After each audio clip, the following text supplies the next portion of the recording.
Welcome to the Pharmacy Residency Podcast, a member of the Pharmacy Podcast Network. I'm Tony Guerra, pharmacist, publisher, and professional editor, bringing you interviews and advice on succeeding in your residency journey. You can sign up for the email list at pharmacyresidencypodcast.com to get your free LOI template or get editing help working one-on-one with me at residency.teachable.com. Let's get started with the show. Hey, welcome to the Pharmacy Residency Podcast, member of the Pharmacy Podcast Network. I wanted to talk to you today about supplemental essays. I do help people with supplemental essays at $25 per 250 words, and I would really only use it for those places that are really your top choices, but that you want to make sure that the essay is correct. And I'm not talking about just grammar and syntax. I'm talking about, is it answering the type of question that you're being asked? And what you really want to approach these supplemental essays as is as if you're being interviewed, and many of them are behavioral questions. So let's take a look at this one from University Medical Center, New Orleans. And it asks, reflect on a challenging situation, personal or professional, that required you to question your values or assumptions and utilize your knowledge and reasonings. How did you deal with the situation? What did you learn from the experience?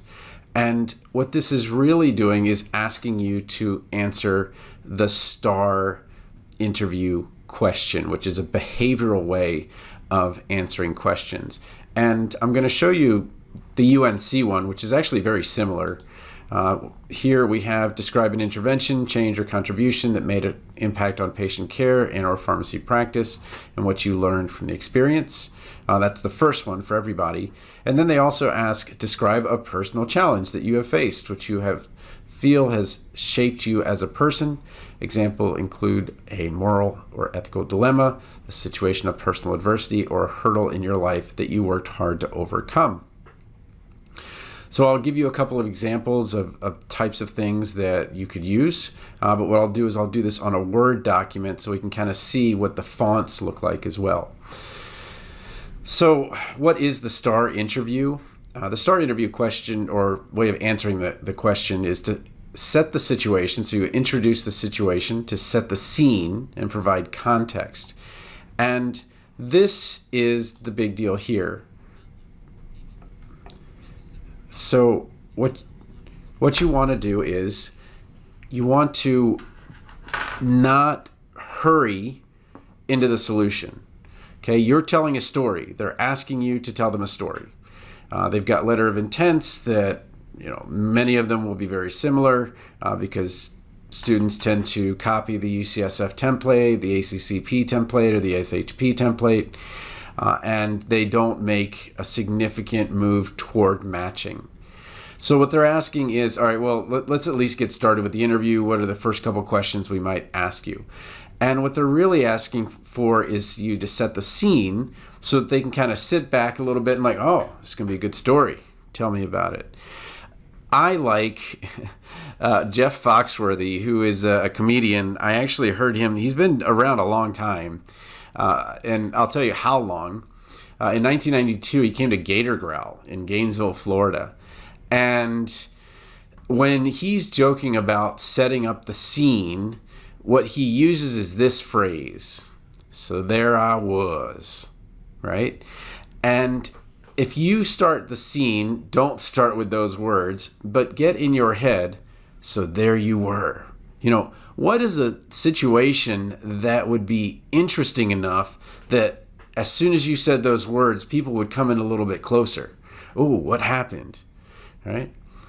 And, I think the joke that Jeff Foxworthy was saying, so there I was tied up to the bedpost. Reba was in her good robe, and you're like, oh boy, what's going to happen next? And that's the kind of thing that you're doing, is you're really taking the time to set the scene. Come here, everybody get a little bit closer. It's going to be a good story. So when you're introducing the situation, you really want to take time to talk about setting. And now we're talking about tropes, and my background is an English major. And so I've given a couple of stories before, but one is my daughter came home and I needed to give her CPR, and she was only 3 months old. And so when you talk about sounds and smells, you can talk about the baby monitor screaming like an 18-wheeler's horn. And if anyone's heard those baby monitors, I mean, they are loud. And we had 3 baby monitors. So it could be absolutely just deafening.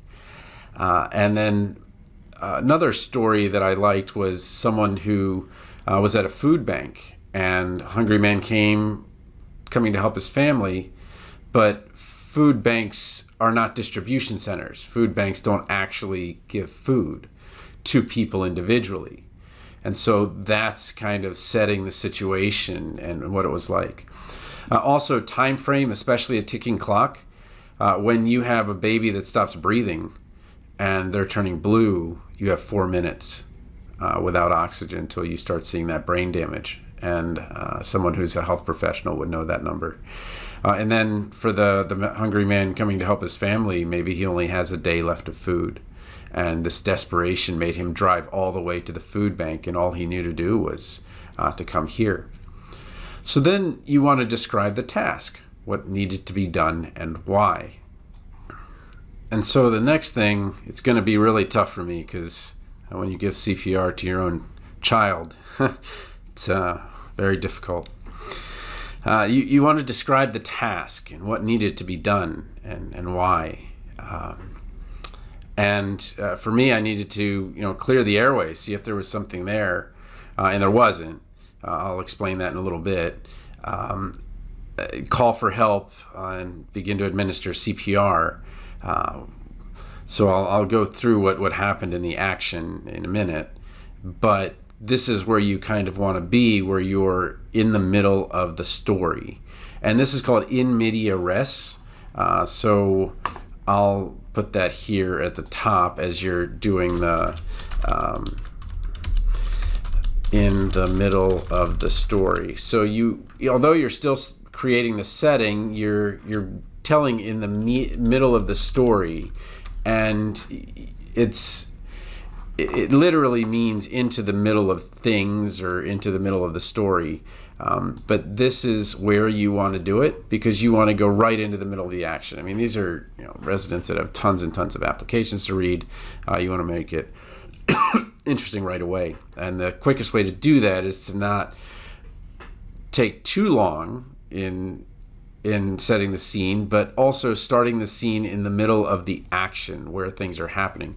So I wouldn't start with, I was putting the kids to bed and I set up their baby monitors and then I started watching the game, and then, all of a sudden, you actually just start with all of a sudden. That would be in the middle of the story. So the task to be done is to, but basically get the child breathing again. Is what I needed to do. And then get this person some food or to some food. So, again, solving the problem, what needs to be done.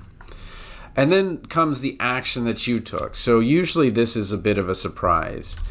So my action was CPR and the mistake I made.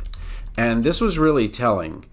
So the mistake I made was doing CPR by just breathing into the mouth. And the child was so small that that you're supposed to breathe into the nose and mouth versus nose and mouth. Okay, so that was a mistake on my part. So I heard very quickly it wasn't working. I could hear it going through their nose. And so I blew into both. And what had happened was it was pyloric valve stenosis. And what happens is the pyloric valve is just too small. The opening is too narrow. And the food, the formula was just backing up and backed up so much that it kind of went into the airway. And so by blowing in so hard that I pushed it in, it kind of had a rebound effect and allowed the child to vomit. So my daughter was able to vomit and get that out of her system.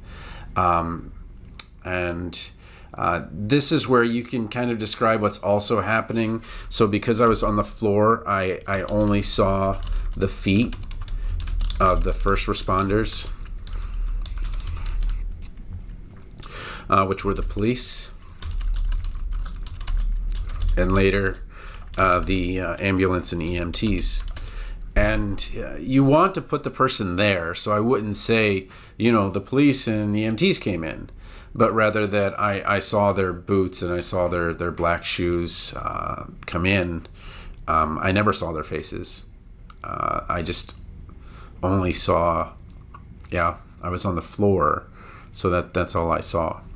And then with the person getting the food, it would be, talking to a supervisor maybe to get them a day or two of food, and then going on to show them how the process works with a distribution center that might be near them.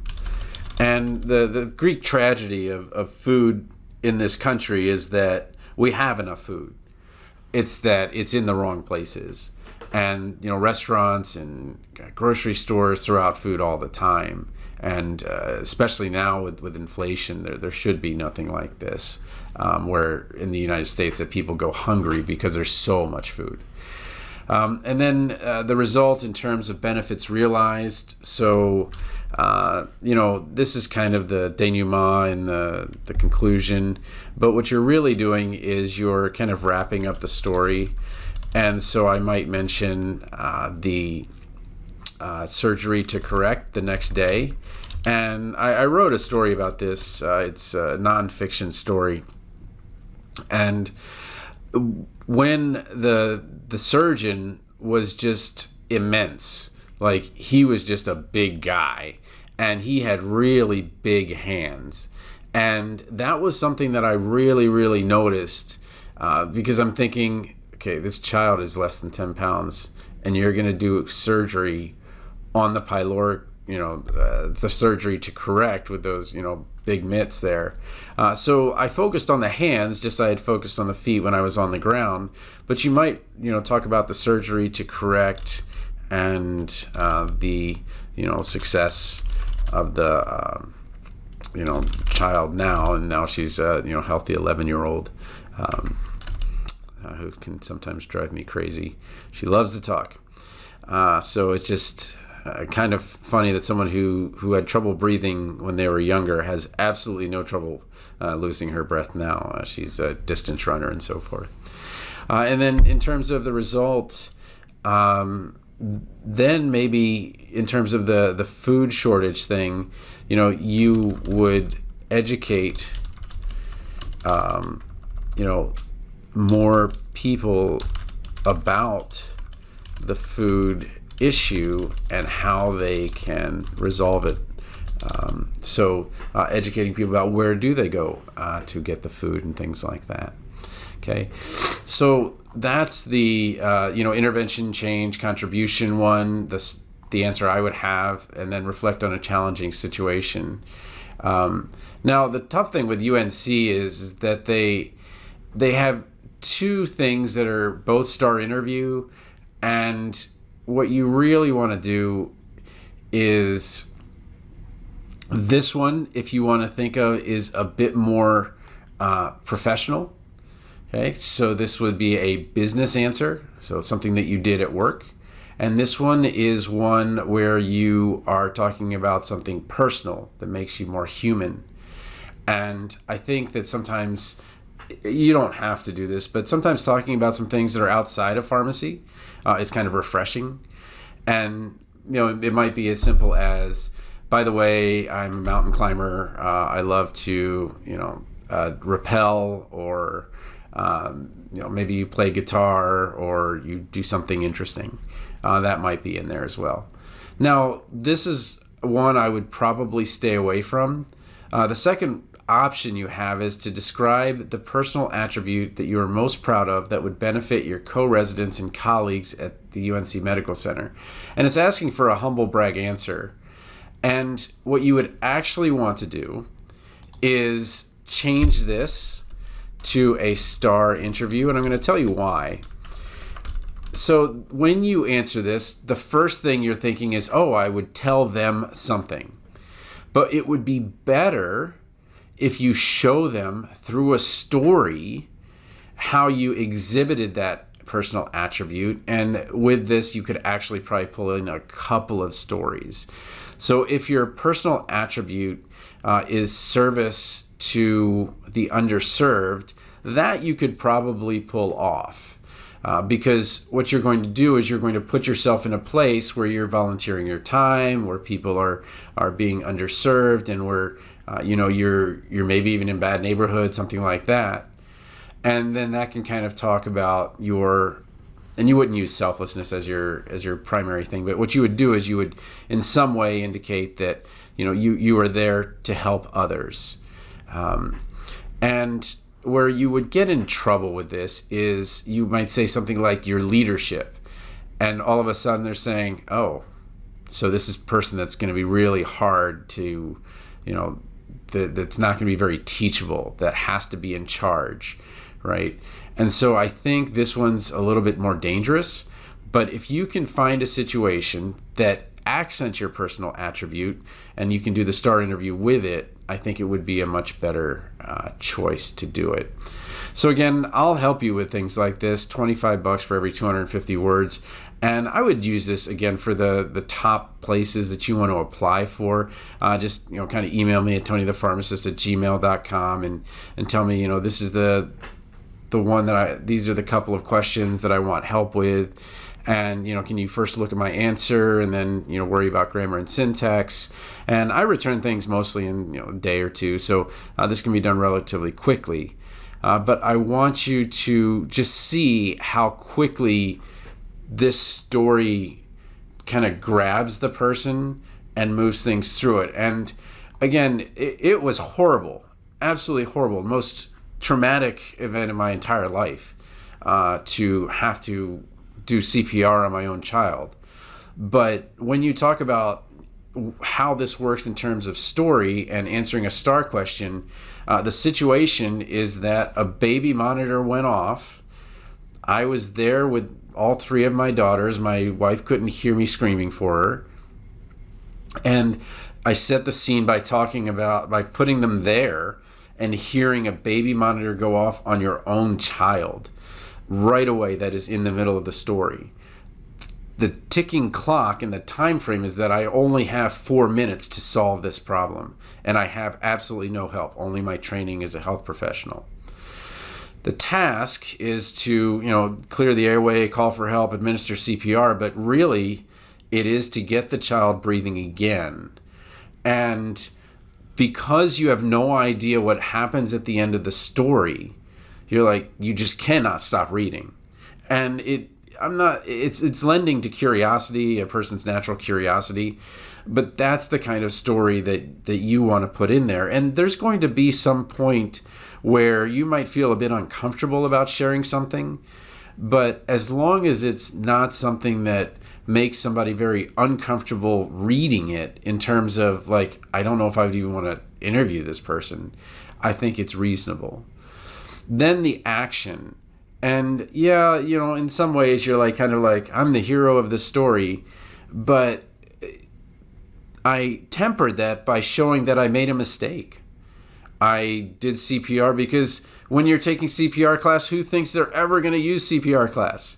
And I breathed into the mouth because most of they actually gave us those little things you put on the mouth and nose, and that remembering that thing should be mouth and nose would help me remember this. And then I talked a little bit about the physics, but a little bit about understanding what the actual issue was. And the key was to keep them in the action, to keep them there instead of saying the police came in, the EMTs came in, to talk about what you saw from your point of view. So I was on the ground and all I saw were feet and the vomit and the color coming back in her face. That's all I saw.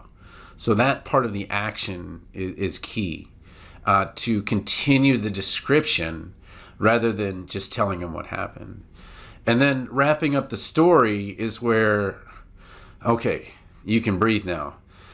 We did surgery to correct the next day. The child was on a stretcher And you imagine a baby on a full-size stretcher, and you just, the visual there. And I didn't go in the ambulance. My wife went in the ambulance with her. But just that, the child is now ending it with some humor, actually, to kind of relieve the tension is actually a very good thing. And just to kind of talk a little bit about how she just will not shut up. She talks all the time, and she's such an extrovert that, her introvert sister just stop talking. And it's funny, scary, sad, but it's all those emotions. And the kind of take home is that you want someone who is going to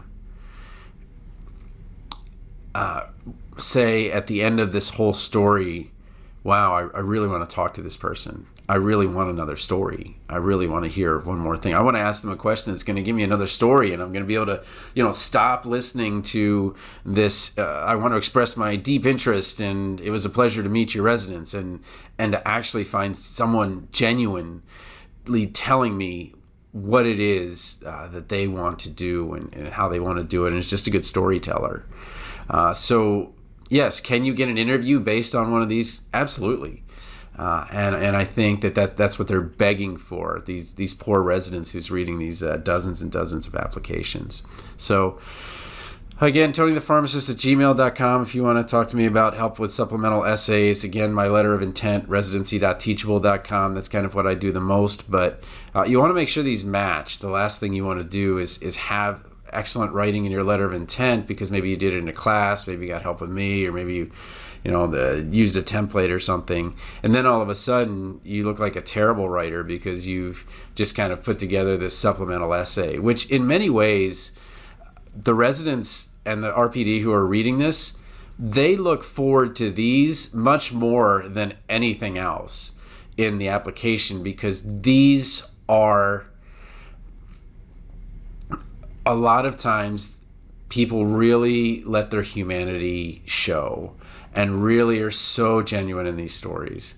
And this is where you really pull at their heartstrings. And if you think of logos, pathos, and ethos, this is really where you're talking about the pathos, where you've got that feeling and emotion that's in the rhetorical argument that you should be interviewed. So, all right, well, I went a little bit long on that, but again, you don't have to have saved a life, but it needs to be the kind of story that would draw people in, that people would come closer to want to hear. So, TonyThePharmacist@gmail.com. Thanks for listening to the Pharmacy Residency Podcast, a member of the Pharmacy Podcast Network. You might also like to check out our available residency audiobooks at pharmacyresidencypodcast.com/books, where you can get your first book free if you've never been on Audible before, or work one-on-one with me as a professional editor at residency.teachable.com. Feel free to send an invite to connect with me, Tony PharmD, on LinkedIn, or email me at tonythepharmacist@gmail.com with questions. Music was by Policy.